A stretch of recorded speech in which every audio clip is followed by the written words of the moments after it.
সকলোকে পুনৰবাৰ আমাৰ ইউটিউব চেনেললৈ স্বাগতম জনাইছোঁ। আজি 19 অক্টোবৰ 2022 আজি অসম চৰকাৰৰ কেবিনেট বৈঠকৰ এটা অতি গুৰুত্বপূৰ্ণ সিদ্ধান্ত আপোনালোকৰ পৰা আগবঢ়াব বিচাৰিছোঁ যে যিসকল ছাত্ৰ ছাত্ৰীয়ে উচ্চতৰ মাধ্যমিক চূড়ান্ত পৰীক্ষাত উন্নত ফলাফল দেখুৱাবলৈ সক্ষম হৈছিল, গতিকে সেই 2022 বৰ্ষৰ প্ৰথম পৰীক্ষাত উত্তীৰ্ণ হোৱা মুঠ 29,748গৰাকী ছাত্ৰীক আগৰবাৰৰ দৰে এইবাৰো অসম চৰকাৰে স্কুটি প্ৰদান কৰিব।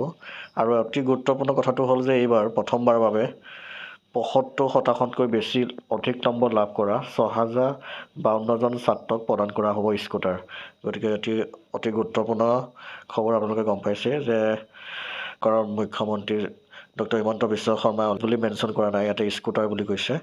গতিকে ই গুৰুত্বপূৰ্ণ যিসকল ছাত্ৰই বিশেষকৈ হাইস্কুল শিক্ষান্ত পৰীক্ষা 2022 বৰ্ষত 75%তকৈ অৰ্থাৎ ষ্টাৰ নম্বৰ পাবলৈ সক্ষম হৈছিল, তেওঁলোকক এখনকৈ স্কুটাৰ প্ৰদান কৰা হ'ব। 6,052জন ছাত্ৰ প্ৰদান কৰা হ'ব আৰু ইয়াৰ বাবে আনুমানিক চৰকাৰ ব্যয় হ'ব 258.9 কোটি টকা। ধন্যবাদ।